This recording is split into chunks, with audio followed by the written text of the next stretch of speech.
রহস্য লুকিয়ে আছে ভেতরে। বিডি কোথায় ইউটিউব চ্যানেলে।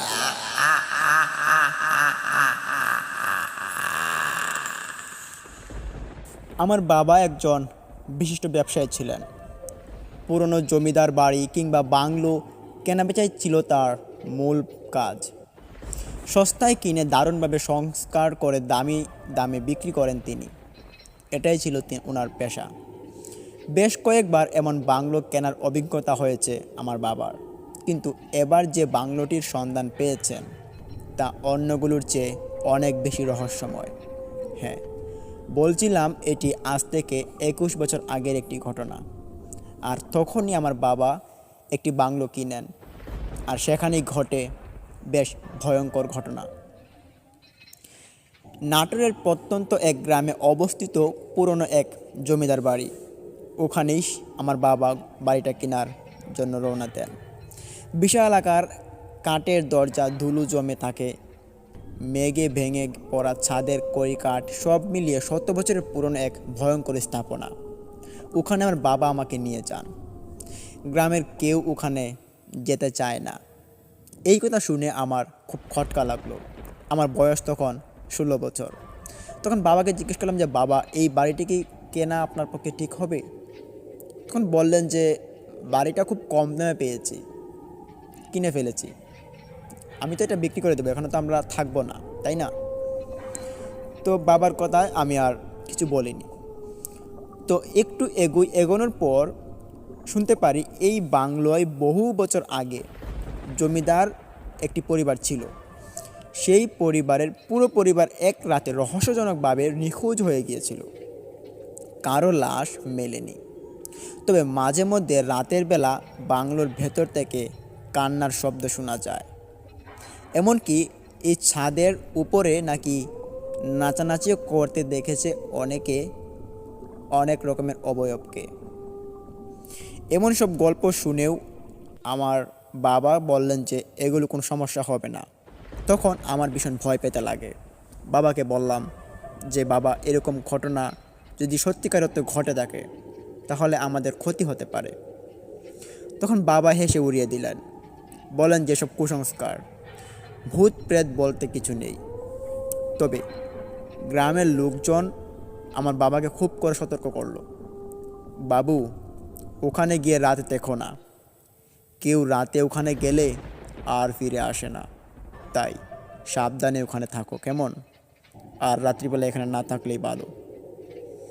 অনেক লোকেই এরকম কথা বলল, কিন্তু আমার বাবা এসব কথা কান দিলেন না। পরদিন বিকেলেই বাংলো পরিদর্শনে যাওয়ার সিদ্ধান্ত নিলেন আমার বাবা, যদিও আগের দিন ঘোরাঘুরি করে আসা হয়েছিল। তো ওই দিন আমার বাবা আমাকে নিয়ে যাননি, কেননা ওখানে রাত কাটাবেন। আমার বাবার সঙ্গে একজন সহকারী থাকত, তার নাম ছিল ফাহাদ। ফাহাদকে নিয়ে তিনি ওনার বাংলোতে চলে যায়। তার বয়স ছিল প্রায় 21 কি 22 বছর। তার বিয়ের পর পর আমার বাবার সঙ্গে নিয়োগ হয়েছে। আমার বাবার সঙ্গে সে কাজ করত। তো ওইটা ছিল বাংলোর প্রথম রাত আমার বাবার জীবনে। আমার বাবা ঘর থেকে বের হয়ে যান গাড়ি নিয়ে। তো গাড়ি নিয়ে চলে যাওয়ার পর ফাহাদকে নিয়ে চলে যায়। বিকেল গড়িয়ে সন্ধ্যা নেমে এলো, কিন্তু বাংলোর চারপাশে কোনো পাখির ডাক শোনা গেল না। পুরো এলাকা যেন থমথমে নীরবতায় ডুবে আছে। তখন আমার বাবা ফাহাদকে বাংলোর বিশাল কাঠের দরজা ঠেলে ভেতরে ঢুকতে বললেন। তখন ফাহাদ নামক ছেলেটি ধুলোর ঢাকা আসবাবপত্র, ছেঁড়া পর্দা আর ভাঙা সিঁড়ি দেখে তিনি বুঝে গেলেন যে এটি বহু বছর ধরে এখানে কেউ আসেনি, এটি বহু বছর পুরনো একটি বাংলো। তখন বাবাকে বললেন তিনি, চাচা, এই বাংলো তো অনেক পুরনো, এখন যদি আমরা বাংলোতে প্রবেশ করি, যদি কোনো অস্বাভাবিক কাণ্ড ঘটে, মানে আমি বলতে চাইছি যে যদি কোনো সাপ অথবা কোনো বিষাক্ত প্রাণী থাকে তাহলে। তখন বাবা বললেন যে না, এসব থাকবে না, যাও ভেতরে যাও। তখন বাবার কথা শুনে সেই ছেলেটি ঘরের ভিতরে প্রবেশ করে। তবে সবচেয়ে অদ্ভুত ছিল বাংলোর বিশাল দরজার উপর খোদাই করা ছিল কিছু লিপি। পুরনো সংস্কৃত ভাষায় লেখা, যার অর্থ ফাহাদ কোনোভাবে বের করলো। সে একটু পড়ালেখায় বেশি শিক্ষিত ছিল, তো সে এরকম লিপি সে পড়তে জানতো। এখানে লেখা ছিল, একবার প্রবেশ করলে ফেরার পথ বন্ধ। তখন সে এই লেখাটি বুঝতে পেরেই আমার বাবার কাছে সে তৎক্ষণাৎ চলে আসে এবং বলে যে, চাচা ওখানে তো একটি ভয়ঙ্কর কথা লেখা। বলে যে কী কথা? তখন বলে, এখানে লেখা আছে যে একবার প্রবেশ করলে ফেরার পথ বন্ধ। তখন সেই ফাহাদ নামক ছেলেটি গলা শুকিয়ে বলল, চাচা মনে হচ্ছে এই বাংলায় কিছু একটা আছে।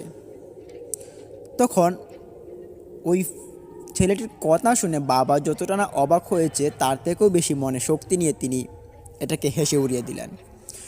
বললেন যে, তুমি এত ভয় পাচ্ছ কেন? রাতটা এখানেই কাটাই, দেখি ভূত আছে কি না। আমার বাবা এরকম ভূতকে বিশ্বাস করতেন না। আমার বাবা অনেক দিন যাবৎ কবিরাজের সঙ্গে ঘুরেছেন আমাদের জানা মতে, কিন্তু উনি এইরকম ঘটনার সম্মুখীন হওয়ার জন্যই ঘুরেছেন, কিন্তু তিনি হতে পারেননি। তো উনি যখন এই বাংলোটির বিষয়ে তিনি শুনেন, তারপর বাংলোটি গিয়ে তিনি কিনে ফেলেন। তো যাই হোক, তো বাবার কথা শুনে ফাহাদ আপত্তি করল, কিন্তু বাবার কথাই যে সিদ্ধান্ত চূড়ান্ত, এখানেই থাকতে হবে। বাংলোর একটা ঘর পরিষ্কার করে তারা থাকার ব্যবস্থা করলেন।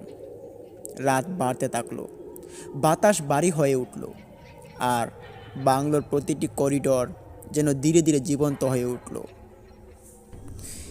আর শোনা গেল রাত 12টায় সেই ফিসফিসানি। তখন বাবা আর ফাহাদ ঘরের এক কোণে বসে চা খাচ্ছিলেন। তখনই প্রথম অদ্ভুত কিছু শুনতে পেলেন। কে তোরা? তোরা এখানে কেন এসেছিস?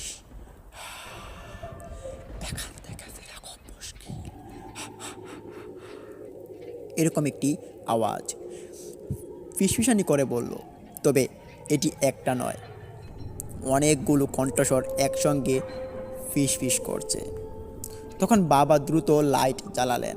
ওখানে একটি লাইট ছিল বিশেষ, যে লাইটটি তিনি জ্বালিয়ে দিলেন, কিন্তু তাতে কোনো লাভ হলো না। আলো জ্বলছে, তবুও ঘরটা কেমন যেন অন্ধকার হয়ে গেছে। ঠিক তখন ওই দরজার ওপাশ থেকে কর্কশ একটি আওয়াজ এলো, তোমরা চলে যাও, তোমরা চলে যাও, এখানে থাকলে বিপদ হবে, তোমরা চলে যাও। তখনই বাবা চিৎকার করে উঠে দরজার দিকে ছুটে গেল, কিন্তু দরজা যেন নিজেই বন্ধ হয়ে গেল।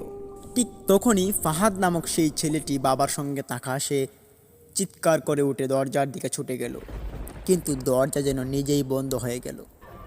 মনে হলো কোনো এক অদ্ভুত শক্তি এসে সেই দরজাটা বন্ধ করে দিল। তখন বাবার বুক কাঁপছিল। তিনি এরকম ঘটনার সম্মুখীন আগে কখনো হননি, কিন্তু নিজেকে সামলে দরজাটা টান দিলেন তিনি। দরজা খুলল, কিন্তু দরজার ওপাশে যা দেখলেন তাতে ওনার শরীর জমে গেল।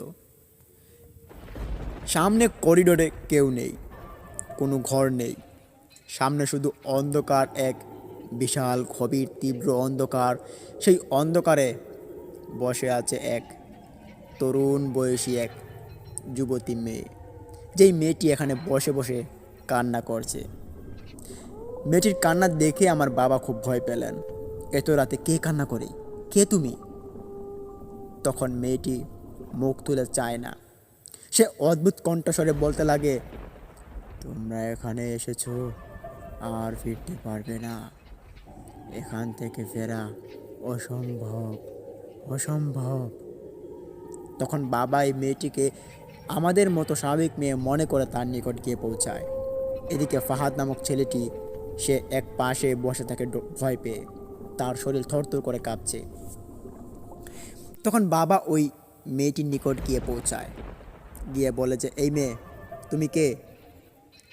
তখন সেই মেয়েটি যখনই তার মুখটা উপরের দিকে তুলা দিল, তখন বাবা যা দেখলেন তাতে ওনার শরীর আরও ভয়ে ভীত হয়ে গেলেন।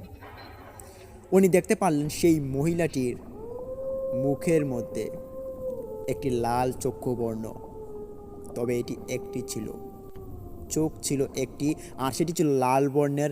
আর তার মুখের মধ্যে কীরকম অদ্ভুত রক্তের ছাপ, মনে হচ্ছে তার দাঁত পুরো মুখ দিয়ে বেরিয়ে আছে। মুখের মধ্যে মাংস আকৃতি কিছুই নেই এবং তার পুরো শরীর থেকে রক্ত ঝরছে। খুব ভয়ঙ্কর একটি দৃশ্য। এটা দেখে আমার বাবা পেছনের দিকে দৌড়াতে দৌড়াতে ফাহাদের উপরে এসে পড়লেন এবং ফাহাদকে বললেন যে বাবা, এখান থেকে চল, এখান থেকে চল, তাড়াতাড়ি চল, এখান থেকে চলে যেতে হবে আমাদের। তখন ফাহাদ বলে যে কেন চলে যাবে, কেন, থাকো এখানে। তখন ফাহাদের আকস্মিক ব্যবহার দেখে আমার বাবা খুব ভয় পেলেন। বললেন যে কি বলছিস তুই এসব, যাবি না বাড়িতে, চলে আয়। বলে যে না, আমি এখান থেকে যাব না, তুই চলে যা, চলে যা এখান থেকে। তখন বাবা এরকম কথা শুনে সেই ফাহাদকে বলল যে কিরে, তুই আমাকে তুই তুই করে বলছিস। তখন সেই ফাহাদ বাবার গলা চেপে ধরে এবং বলে যে তোকে মেরেই ফেলবো, মেরে ফেলবো তোকে। তখন ফাহাদের এরকম অস্বাভাবিক কাণ্ডকর্ম দেখে আমার বাবা খুব ভয় পান এবং তিনি বলেন যে ফাহাদ শান্ত হ, শান্ত হ, আমাকে ছেড়ে দে, আমাকে ছেড়ে দে। কিন্তু ফাহাদ ছেড়ে দেওয়ার মতো নয়, সে যে চাপ দিয়ে ধরেছে সেটা আর ছাড়ছে না। তখনই বাবা তাকে সজোরে ধাক্কা মারে এবং ধাক্কা দিয়ে তাকে সেই দরজার সামনে ফেলে দেয়। দরজার সামনে ফেলে দিয়েই বাবা এক দৌড় দিয়ে সেই বাংলো থেকে বেরিয়ে আসে। বাংলো থেকে বেরিয়ে আসার সঙ্গে সঙ্গে বাবা শুনতে পারেন বাংলোর ভেতরে এক অদ্ভুত কণ্ঠস্বরে আওয়াজ চলছে। সেই আওয়াজটিতে স্পষ্ট তিনি শুনছেন কোনো এক মহিলা কান্না করছে, আর সেই কান্নার সঙ্গে ঘুঙুরের আওয়াজ বাজছে, ঘুঙুর ঘুঙুর করে। ঝুমুর ঝুমুর সেই আওয়াজটি শুনতে পেয়ে বাবা মাথায় এক কুরান খেলো। বাবা মাথা ঘুরতে ঘুরতে এক কোণে একটি ছোট্ট গাছের টুমে তিনি বসে পড়লেন এবং ওখানে বসেই তিনি চিন্তা করতে লাগলেন, এখন আমি কি করব, কোথায় যাব। তখন বাবা চিন্তা করতে করতে হঠাৎই ওনার খেয়াল হয় ওনার যে সঙ্গে থাকা ছেলেটি ফাহাদ, তাকে ওই বাংলার ভিতরে তিনি ফেলে রেখে চলে এসেছেন। কিন্তু অবাক করা বিষয়, ফাহাদ আর কোনো রকমের কথাবার্তা বলছে না। তখন বাবা কি করবেন, আশপাশে কোনো মানুষজনকেও পাচ্ছেন না খুঁজে যে ওই ফাহাদকে তিনি বের করে নিয়ে আসবেন। তারপর বাবা সেই বাংলো থেকে একেবারের জন্য বেরিয়ে আসে। এখন আর কোনো রকমের শব্দ তিনি শুনতে পাচ্ছেন না। ঠিক দূরবর্তী স্থানে গিয়ে তিনি বসলেন। সেখান থেকে তিনি দেখতে পারেন সেই বাংলোর ছাদের উপরে 4-5টি রমণী খুব সুন্দর করে তালে তাল মিলিয়ে নাচানাচি করছে। এটা দেখে বাবা চিন্তা করছেন যে বাংলোর ভিতরে তো তখন কাউকে দেখিনি, তাহলে এ তো মানুষের সমাগম কী করে এখানে হলো। তখন বাবার আর এক মুঠো বুঝতে বাকি থাকে না যে এইটা ওনার সঙ্গে ঘটে যাওয়া এক ভয়ঙ্কর ঘটনা। তখনই বাবা ওখান থেকে হাঁটতে হাঁটতে অনেকটা দূর চলে আসেন। সেখান থেকে আর বাংলো দেখা যায় না। এখানে একটি চায়ের দোকানে এসে তিনি বসেন এবং বসে চায়ের দোকানদারকে জিজ্ঞেস করলেন যে ও দাদা, আমি এসেছিলাম ওই বাংলোতে, এখানে খুব বিপদে পড়েছি, আমার সঙ্গে থাকা একটি ছেলে ওখানে আটকা পড়েছে, আপনারা একটু আসবেন আমার সঙ্গে, ছেলেটাকে একটু বের করে নিয়ে আসি। তখন বাবার কথা শুনে সেই দোকানওয়ালার মুখে যেন কুলুপিটে পড়ে গেল। সে হাঁ করে তাকিয়ে থাকলো বাবার দিকে, কিন্তু কোনো রকমের উত্তর সে দিচ্ছে না। উত্তর না দিতে দেখে বাবা আবারও জিজ্ঞেস করলেন, কি হলো দাদা, আমি তো একটু বিপদে পড়লাম, একটু সাহায্য করুন আমাকে, চলুন আমরা যাই, একটু গিয়ে দেখে আসি যে বাংলোতে কি আছে, আর আমার যে সঙ্গে ছেলেটা তাকে একটু বের করে নিয়ে আসি। তখন সেই লোকটা রাগান্বিত অবস্থায় বাবার দিকে তাকায় এবং তাকিয়ে বলল, বাহ বাপু, তোমার তো সাহস কম নয়, তুমি সেই বাংলোতে কেন প্রবেশ করেছো? তখন বাবা বলে যে আমি এই বাংলোটা কিনেছি, আর ভাবলাম হয়তো আজকের রাতটা আমি এখানে থাকবো, তার জন্য সেই বাংলোতে আসছিলাম রাত্রিবেলা, কিন্তু এখন তো অনেক রাত হয়ে গিয়েছে। প্রথমত কোনো রকমের ঘটনা আমাদের সঙ্গে ঘটেনি, কিন্তু এখন যেগুলো ঘটলো সেগুলো আমাদের ধরাছোঁয়ার বাইরে। খুব অস্বাভাবিক একটি ঘটনা। চলুন আমার সঙ্গে থাকা ছেলেটিকে এখান থেকে বের করে নিয়ে আসি। তখন ওখানে থাকা কয়েকজন সাহসী যুবক ছেলেরা সিদ্ধান্ত নিল যে আমার বাবার সঙ্গে সেই ছেলেটিকে ওনারা বাহির করে নিয়ে আসবেন। তো এখানে আসার আগে এখানে থাকা কিছু মুরব্বী লোক তাদেরকে মানা করেছে, বলল, ছেলেরা তোমরা এখানে যেও না, যদি যাও তাহলে তোমাদের ক্ষতি হবে। কিন্তু সেই ছেলেরা বলল যে এখানে তো একজন লোক বিপদে পড়েছে আর আমাদের উচিত সেই লোকটাকে সাহায্য করা, তাই আমাদের যেতে হবে। সেই কথা বলে বাবার সঙ্গে সেই ছেলেরা হাঁটা শুরু করলো বাংলোর উদ্দেশ্যে। তখন তারা বাংলোতে গিয়ে পৌঁছায়। বাংলোর সামনে যখনই তারা যায় তখন রাত 12টা বাজে। আর ঠিক তখনই তারা সবাই দেখতে পারে বাংলোর ভেতরে অদ্ভুত রকমের কান্নার আওয়াজ চলছে। তখন আওয়াজটি শোনার পর সবাই ওখানে দাঁড়িয়ে থাকে। কারোর আর ঢোকার সাহস হয় না বাংলোর ভেতরে। তখন বাবা আস্তে করে দরজাটা খুলে দিল। দরজা খোলার সঙ্গে সঙ্গে সবাই দেখতে পেল যে এখান থেকে একটি অদ্ভুত রকমের বাতাস বেরিয়ে গেল বাংলোর ভেতর থেকে। তখন সবাই ভয় পেয়ে একটু পিছিয়ে আসলো, সঙ্গে বাবাও পিছিয়ে আসলো। সেখান থেকে দেখা যাচ্ছে বাবার সঙ্গে সেই ছেলেটা, নাম ফাহাদ, সে বাংলোর সামনে পড়ে আছে। বাংলোর সামনে পড়ে থাকা অবস্থা দেখে বাবা সবাইকে বলল যে হ্যাঁ, এই ছেলেটা আমার সঙ্গে এসেছিল, সে এখানে পড়ে আছে। তখন ওখানে থাকা কয়েকজন ছেলে এবং বাবা মিলে প্রবেশ করে সেই বাংলোর ভিতরে এবং গিয়ে দেখতে পারে তারা ফাহাদ এখন আর বেঁচে নেই আমাদের মাঝে, সে মারা গিয়েছে। তার শরীরটা বেশ অদ্ভুতভাবে ক্ষত বিক্ষত হয়ে আছে। তার মুখ এমনভাবে খামচে দিয়েছে তাকে আর চেনার মতো কোনো উপায় নেই। তার পরনে যে শার্ট ছিল, প্যান্ট ছিল, সেগুলো ছিন্ন ভিন্ন করে দিয়েছে। আর তার শরীর থেকে ক্রমাগত রক্ত বেরিয়ে যাচ্ছে। এদিকে সে মারা গিয়েছে। তখন ফাহাদের এরকম লাশ দেখার পর বাবা এখানে হাউমাউ করে কান্নাকাটি শুরু করে দিল। কিন্তু এখানে কান্নার সময় নয়। বাবার সঙ্গে সেই ছেলেরা ফাহাদকে ধরলো এবং তাকে বাংলো থেকে বের করে নিয়ে আসলো। বাংলো থেকে বের করে নিয়ে এসে গাড়িতে চেপে বসলো এবং গাড়ি করে বাড়িতে চলে আসলো। বাড়িতে আসার পর ফাহাদের বাবা মাকে খবর দেওয়া হয়। তখন ফাহাদের সদ্য বিয়ে করা বউ সেও আসে। এসে দেখতে পারে যে তার স্বামীর লাশ পড়ে আছে। খুব দুঃখজনকভাবে মৃত্যুবরণ করেছে তার স্বামী এবং ফাহাদের বাবা মাও খুব কান্নাকাটি করে আসে। তখন তাকে নিয়ে যাওয়া হয় এবং কবিরাজের দ্বারা তার বিষয়ে কিছু কথাবার্তা বলা হয়। তখন কবিরাজ দেখেই বলে যে তাকে বেশ অস্বাভাবিক কিছু হত্যা করেছে। তখন বলল যে হয়তো কোনো জিন বা কোনো পিশাচের আক্রমণে তার মৃত্যু হয়েছে। তখন এই ঘটনাটি পুরো গ্রামে ছড়িয়ে পড়ে এবং এই ঘটনাটি দেখার জন্য অনেক মানুষ অনেক জায়গা থেকেই আসে। তারপর বাবা আমার তার স্ত্রীকে এবং তার বাবা মাকে সান্ত্বনাস্বরূপ 4 লক্ষ টাকা দিলেন, যেহেতু বাবার জন্যই তার মৃত্যুটা এরকমভাবে হয়েছে। ওখানে না গেলে হয়তো এরকমটা হতো না। যাই হোক, তারপর থেকে বাবা ওই বাংলোটা এখনও ওখানে ফেলে রেখে চলে আসছেন। এখন আর বাংলোতে কোনো খোঁজখবর নেন না। আর বাংলোটা তখনকার সময় খুব অল্প টাকায় কিনেছেন। এখনও নাকি সেটা খুব পরিত্যক্ত অবস্থায় পড়ে আছে, মালিকানা ছাড়া। এটা সরকারি আওতাধিক হিসেবে পড়ে গিয়েছে। তো এটি ছিল ঘটনা। প্রিয় লিসেনার্স, এতক্ষণ শুনছিলেন আমাদের আজকের এপিসোডের দ্বিতীয় ঘটনা।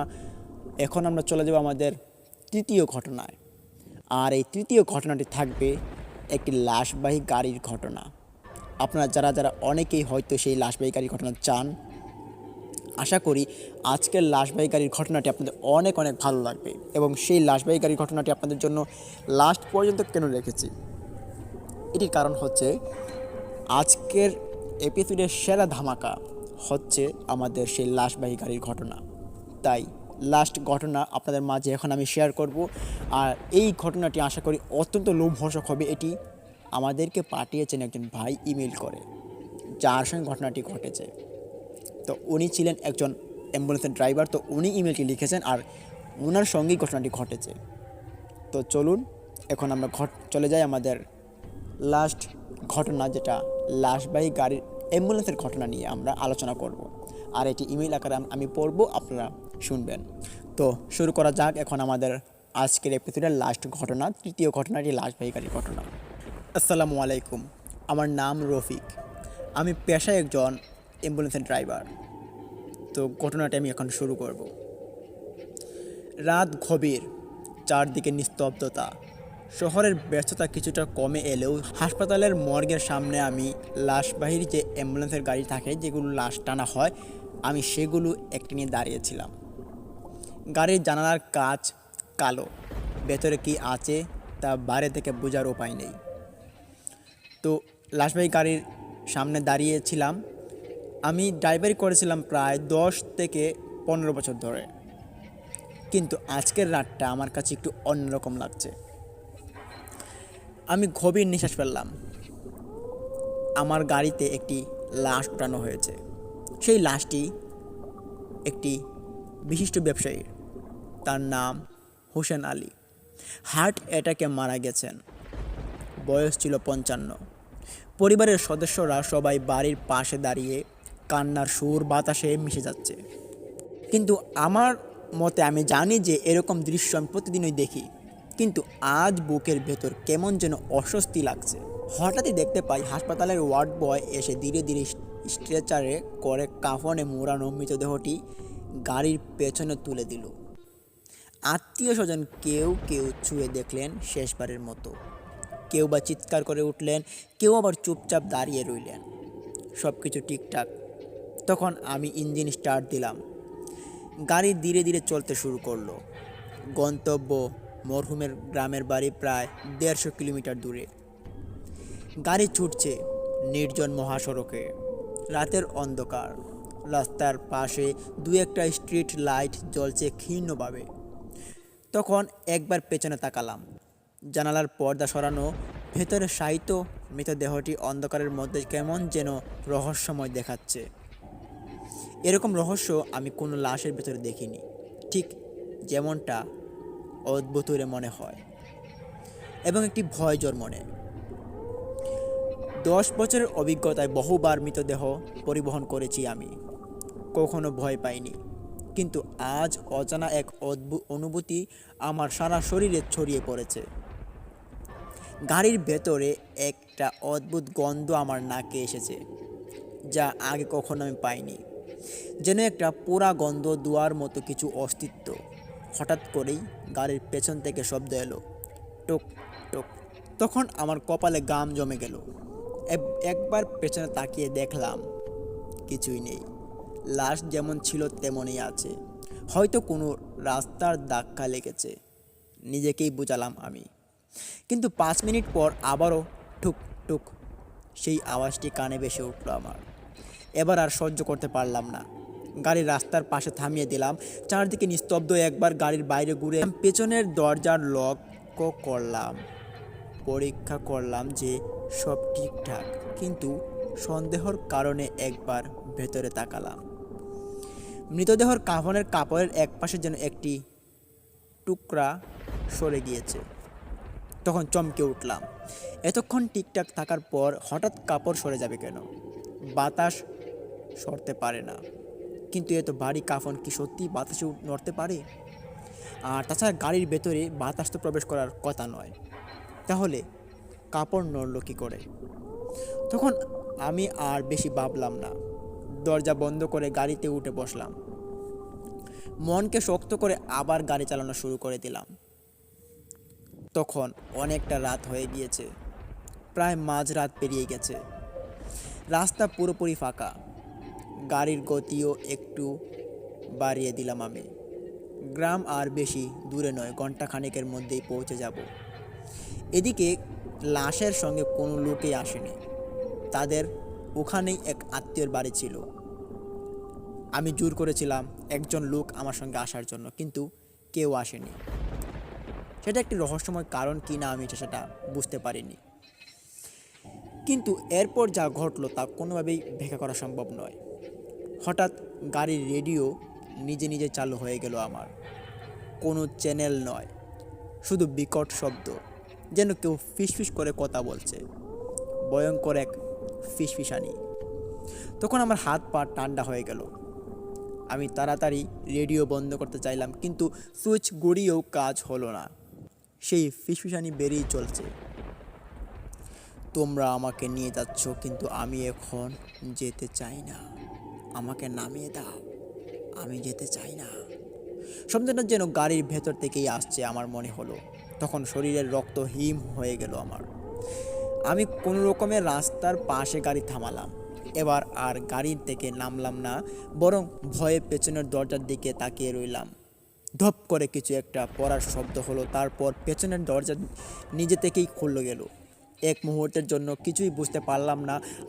আমার মনে হলো গাড়ির পেছন থেকে কালো ছায়ার মতো কিছু একটা বেরিয়ে গেল। বাতাস ভারী হয়ে উঠল, যেন অক্সিজেনের অভাব হচ্ছে। তখন আর সহ্য করতে পারলাম না। ইঞ্জিন স্টার্ট রেখে দ্রুত বেরিয়ে এলাম গাড়ি থেকে। চারদিকে দেখে নিলাম, কিন্তু আশপাশে কিছু নেই, শুধু গাছের পাতাগুলো ধীরে ধীরে কাঁপছে। পেছনের দরজাটা আস্তে আস্তে আবারও বন্ধ হয়ে গেল, যেন কেউ তার নিজের হাতে ঠেলে দিল। তখন আমার আর এক মুহূর্ত দেরি না করে দ্রুত গাড়িতে উঠে বসলাম এবং স্টার্ট দিলাম। এবার পেছনে তাকানোর আর সাহস পেলাম না। গাড়ি যত দ্রুত সম্ভব গ্রামের দিকে ছুটে চলল। তখন আমার সকাল হতে তখনও কিছুটা বাকি। গ্রামে পৌঁছানোর পর পরিবারের সবাই এগিয়ে এলো মৃতদেহ নিতে। তারা কফিন নামিয়ে আনলো এবং লাশবাহী গাড়ির দরজা বন্ধ করে দিল। তখন আমার গাড়ি থেকে নামালেন না, শুধু চুপচাপ দেখলেন পুরো ব্যাপারটা। কিছু বলার নেই তার, কিছু বলার সাহসও নেই। কিন্তু তারপরেই একজন বৃদ্ধ এগিয়ে এলেন। তিনি মৃত ব্যক্তির বড় ভাই। তিনি আমার দিকে তাকালেন, তাকিয়ে বললেন, ভাই, আপনি কি জানেন, আমার ভাই মৃত্যুর কিছুক্ষণ আগে বলেছিল সে এখনো মরতে চায় না। সে বলেছিল কেউ যেন তার লাশ নিয়ে না যায়, সে নিজেই আসবে। তখন আমি শ্বাস বন্ধ হয়ে আসছিল আমার। আমি তখন কিছু বললাম না, শুধু গাড়ির স্টিয়ারিংয়ে শক্ত করে চেপে ধরলাম এবং ওনাকে বললাম যে না, এরকম কথা আপনি কি করে জানলেন? তখন সেই লোকটা অবাক চিত্তে হাসতে হাসতে দেখতে পেলাম ঘরের ভিতরে প্রবেশ করেছে। তখন আমি এখানে আর দেরি না করবো ভেবে আমি বললাম যে লাশটাকে তাড়াতাড়ি নামিয়ে দিন। তখন আমি লাশটাকে দ্রুত সম্ভব লাশবাহী গাড়ি থেকে নামিয়ে গ্রাম থেকে দ্রুত বেরিয়ে এলাম। সকাল হতে চলেছে এবার। চারপাশে ধীরে ধীরে আলো ফুটছে, পাখিরা ডাকছে, সব কিছু স্বাভাবিক মনে হচ্ছে। কিন্তু আমার মাথার ভেতর যেন কালো মেঘ জমে আছে। আমি জানি যা ঘটেছে তা ব্যাখ্যা করা সম্ভব নয়। রাতের সেই ফিসফিসানি, রেডিওর বিকট শব্দ, লাশের কাপড় সরানোর ঘটনা আর সেই বৃদ্ধের কথা, সব মিলিয়ে মনে হচ্ছে আমি কোনো দুঃস্বপ্ন থেকে বের হতে পারছি না। গাড়ি চালানোর সময়ই আমি লক্ষ্য করলাম আমার দুই হাত ঘেমে গেছে, এমনকি স্টিয়ারিং ধরতেও কেমন অসুবিধা হচ্ছে। হাতের তালুতে একটা অদ্ভুত অনুভূতি মনে হচ্ছে, কেউ ধীরে ধীরে আঙ্গুল বুলিয়ে দিচ্ছে আমার। তখন আমি দ্রুত গাড়ি গ্লাভস বক্স থেকে একটা টিস্যু বের করে হাত মুছলাম। কিন্তু তখনই আমার দৃষ্টি পড়ল সামনের আয়নায়। আয়নায় ভিতরে স্পষ্টভাবে দেখা যাচ্ছে পেছনের সিটে কেউ বসে আছে, কিন্তু গাড়ির ভেতর তো আর কেউ নেই। হৃৎপিণ্ডটা ধড়ফড় করে উঠল।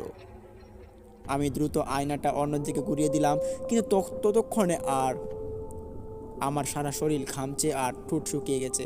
মনে হচ্ছে শরীরের শক্তি কমে আসছে এখন। তবে কি কিছু একটা এখনও আমার গাড়িতেই রয়ে গেছে, ভাবছিলাম এখানে বসে বসে। তখন নিজেকে স্থির রাখার চেষ্টা করলাম। হয়তো সবটাই আমার কল্পনা, হয়তো রাতে যা ঘটেছে তার ধাক্কায় আমার মস্তিষ্ক এখনও স্বাভাবিক হতে পারেনি। তখন আমি গাড়ি গতি কমালাম, রাস্তার পাশে থামালাম, গাড়ির দরজা খুলে বাইরে এসে গভীর শ্বাস ফেললাম। চারপাশ শুনশান। সকাল হলেও এই জায়গায় এখনও কোনো মানুষজন নেই, শুধু গাছের পাতাগুলো অদ্ভুতভাবে দুলছে। তবে এটা বাতাসের ধাক্কায় নয়, যেন কারো উপস্থিতির কারণে সেই পাতাগুলো দুলছে। হঠাৎ করেই পেছনে একদম স্পষ্ট একটা শব্দ শুনলাম, তুমি কি আমাকে রেখে যেতে চাও? বলো, তুমি কি আমাকে রেখে যেতে চাও? তখন আমার পা যেন মাটিতে আটকে গেল, গলা শুকিয়ে কাঠ, ভয়ে গাড়ির দিকে ফিরে তাকালাম, কিন্তু তখনই সেখানে কেউ নেই। তখনই আমার চোখ গেল গাড়ির জানালার কাছে। গাড়ির কাছে একটা কালো ছায়ার প্রতিবিম্ব আমি স্পষ্ট দেখতে পাচ্ছি, আর সেই ছায়াটা ধীরে ধীরে আমার গাড়ির পেছন থেকে বেরিয়ে সামনে আসছে। তখন আমি বুঝতে পারলাম এখানে আর দাঁড়িয়ে থাকা নিরাপদ নয়। আমি তখন দৌড়ে গাড়িতে উঠে ইঞ্জিন স্টার্ট দিলাম। গাড়ি এক ঝটকায় সামনে এগিয়ে গেল, কিন্তু পেছনে তাকানোর সাহস হলো না। তবে পেছন থেকে একটা ফিসফিসানি এখনও শুনতে পাচ্ছিলাম। তারপর আমি এখানে অনেকটা দূর চলে যাই গাড়ি চালাতে চালাতে, আর ঠিক তখনই দেখতে পারি সামনে একটি বড় দোকান খোলা হয়েছে। সেই দোকানে চা এবং অন্যান্য জিনিসপত্র বিক্রি হচ্ছে। তখন নিজের মনটাকে সান্ত্বনা দেওয়ার জন্য, নিজের মনটা শান্তি করার জন্য গাড়িটা ওখানে থামিয়ে আমি দোকানে নামার পর একজন লোক আমার হতভম্ব মুখটা দেখার পর সে আমাকে জিজ্ঞেস করলো, ভাই আপনার কি হয়েছে? তখন সেই লোকটাকে বললাম সেই পুরো ঘটনা। বলার পর সেই লোকটা আমাকে সান্ত্বনা দিল। তার সান্ত্বনা পেয়ে মনটা একটু শক্ত হলো। তারপর এখানে ঘন্টাখানেক সময় পার করে বাড়ি চলে আসি। বাড়ি এসে যখন আমি মানুষকে এরকম ঘটনা বলি, সবাই শুনে খুব ভয় পায় এবং আমার সঙ্গে ঘটে যাওয়া ঘটনাটি পরবর্তীতে আমার সেদিন রাত্রিবেলা এতটা জ্বর উঠে, যে জ্বরটা আমার খুব অস্বাভাবিক জ্বর ছিল। ডাক্তারের কাছে নিয়ে যাওয়া হলেও আমার কোনো রকমের ভালো হচ্ছিলাম না। প্রায় 15 কি 20 দিন যাবৎ আমি এই জ্বরের অসুস্থতায় আমি ভুগছিলাম। হঠাৎই একদিন আমি স্বপ্নে দেখতে পারি সেই ঘটনাটা আমার চোখের সামনে আবারও ভেসে উঠল এক অদ্ভুতভাবে। তখন আমি লাফাতে লাফাতে উঠে পড়লাম এবং আমার শরীর থরথর করে কাঁপছে এবং মনে হচ্ছে এখনই আমি চলে যাব এর একটি অবস্থা। তারপর আমার মা আমাকে সেদিন রাত্রিবেলায় হাসপাতাল নিয়ে যায়, আর আমার সঙ্গে আমার ভাইও চলে আসে। হাসপাতাল যাওয়ার পর ডাক্তার আমাকে দেখার পর বলে যে আমি খুব ভয়ে আছি এবং আমাকে ভালো করে রেস্ট নেওয়ার দরকার, আর ভয়ের জায়গাতে একলা আমাকে কোনো জায়গায় রাখাটা আমাকে ঠিক হবে না। তারপর থেকে আমার মা এবং আমার ভাই আমাকে যথেষ্ট কেয়ার করে এবং আমাকে সবসময় দেখে শুনে রাখে। এর পরবর্তীতে আমার যে ভাই ছিল তারও খুব অসুস্থ হয়ে পড়ে এবং সে অসুস্থ হয়ে পড়ার পর যখন তাকে কবিরাজের কাছে নিয়ে যাওয়া হয়, তারপর কবিরাজ বলে উঠে যে এক অভিশপ্ত জিন আমাদের পরিবারে এসে ঢুকেছে এবং সেই জিনের কারণে আমাদের এখন এরকম ঘটনা ঘটছে। জিন কেন আসবে আমাদের পরিবারে? তখন সেই কবিরাজ বলে উঠে যে আমাদের পরিবারে একজন লোক হয়তো জিনের সঙ্গে কোনো অন্যায় অত্যাচার করেছে এবং সেই জিনের কাণ্ড এবং সেই জিনের টর্চার হচ্ছে এখন এগুলো। তাই সেই জিনটাকে যত দ্রুত সম্ভব এখান থেকে তাড়াতে হবে, না হলে সামনে কোনো ক্ষতি হতে পারে। তখন আমার ভাই এবং আমি বললাম যে আচ্ছা ঠিক আছে, আপনি তাহলে এটাকে সরিয়ে দিন আর কী করতে হবে আমাদেরকে বলুন। তখন সেই কবিরাজ আমাদেরকে গোপনীয় অনেক কথাবার্তা বলেন যেগুলো এখানে বলা সম্ভব নয়, তাই বলতে পারলাম না। এই কাজকর্মগুলো যখন আমরা করি, তারপর করার পরপরই সেই কবিরাজ জিন তাড়ানোর জন্য অনেক মন্ত্রবল পরে আমাদের পরিবারে তাবিজ কবজ অনেক কিছু দিয়ে দেন তিনি। তারপর ওগুলোর সাহায্যে আমাদের পরিবার থেকে সেই জিনটা চিরতরে বিদায় নেয় এবং সেই জিন আর আসেনি। সেই জিনের সঙ্গে আমাদের সেই কবিরাজ কথাও বলেছে, সেটাও আমরা শুনতে পাই। জিনের আওয়াজও আমরা শুনতে পেয়েছি, খুব বিকট একটি ভয়ঙ্কর আওয়াজ ছিল সেই জিনের। তো এর পরবর্তীতে আমাদের সঙ্গে এরকম কোনো রকমের ঘটনা ঘটেনি।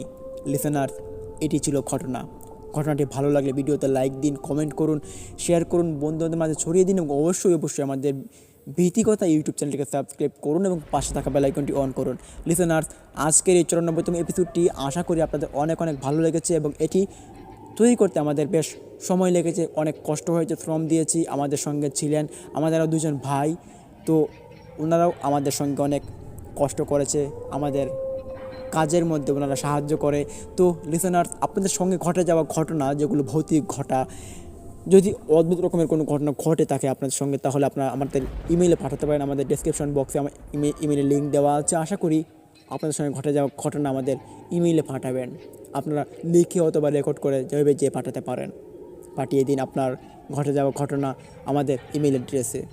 লিসেনার্স, এখন এই মুহূর্তে আপনাদের মাঝ থেকে আমি বিদায় নিব। কালকে নিয়ে আসবো আমাদের ভীতিকতা ইউটিউব চ্যানেলের 95তম এপিসোড। আশা করি 95তম এপিসোডের মধ্যে থাকবে 5টি ঘটনা এবং 5টি ঘটনাই অতি লোমহর্ষক এবং বাছাইকৃত।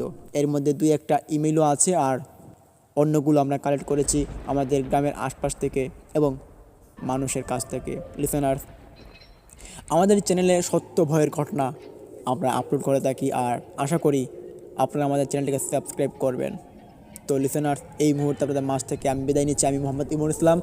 কালকে আবার আপনাদের মাঝে নিয়ে আসবো একটি ভয়ঙ্কর ঘটনা। আশা করি কাল পর্যন্ত আপনারা আমাদের সঙ্গেই থাকবেন। তো এই মুহূর্তে আপনাদের মাঝ থেকে আমি বিদায় নিচ্ছি। ততক্ষণ সবাই ভালো থাকুন, সুস্থ থাকুন। আসসালামু আলাইকুম।